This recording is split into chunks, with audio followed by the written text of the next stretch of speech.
Bulletin లో ముందుగా 6 big breaking news focus చేద్దాము. మొదటిది, ట్రైన్ లో దారుణం. మేడ్చల్ వెళ్తున్న ఎంఎంటీఎస్ ట్రైన్ లో దారుణం జరిగింది. మేడ్చల్ వెళ్తున్న యువతిపై అత్యాచార యత్నం చేశాడు దుండగుడు. కదులుతున్న ట్రైన్ లో నుంచి యువతి దూకేయడంతో బాధితురాలికి తీవ్ర గాయాలయ్యాయి. ఆమెని హాస్పిటల్లో జాయిన్ చేయించి చికిత్స చేస్తున్నారు. ఇక సెకండ్ బ్రేకింగ్ న్యూస్, డీలిమిటేషన్ పై అసెంబ్లీలో తీర్మానం చేయబోతున్నారు.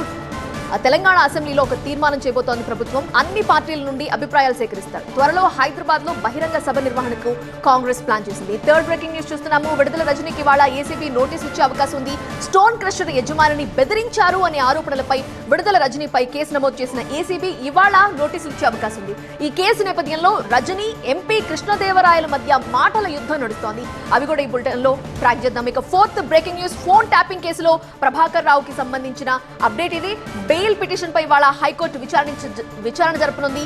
పారిపోయానంటూ తనపై ముద్ర వేయటం సరికాదు అంటున్నారు. ఎక్కడికి పారిపోలేదు అంటున్నారు ప్రభాకర్ రావు. చికిత్స కోసం అమెరికాకు వెళ్లారని చెప్తున్నారు. ఫిఫ్త్ వన్, 5,400 కోట్ల అంచనాలతో టీటీడీ వార్షిక బడ్జెట్. ఇవాల్టి పాలక మండలి సమావేశంలో 5,400 కోట్ల రూపాయల అంచనాలతో వార్షిక బడ్జెట్ ని ప్రవేశపెట్టబోతోంది టీటీడీ. ఇప్పటికే సిద్ధం చేసిన 30కి పైగా అజెండా అంశాలపై చర్చించి తీర్మానాలు చేయబోతున్నారు ఈ రోజు. ఇక ఆరో బ్రేకింగ్ న్యూస్, ముంబైలో స్టాండప్ కమెడియన్ పై దుమారం. ముంబైలో స్టాండప్ కమెడియన్ కునాల్ కుమ్రా పాటపై దుమారం చెలరేగుతోంది. డిప్యూటీ సీఎం షిండేని మోసగాడిగా అభివర్ణిస్తూ కునాల్ వ్యంగ్యాస్త్రాలు సంధించారు. కామెడీ షో నిర్వహించిన హోటల్ పై శివసేన కార్యకర్తలు దాడికి దిగారు. ఇవి ఇప్పటి వరకున్న 6 బిగ్ బ్రేకింగ్ న్యూస్.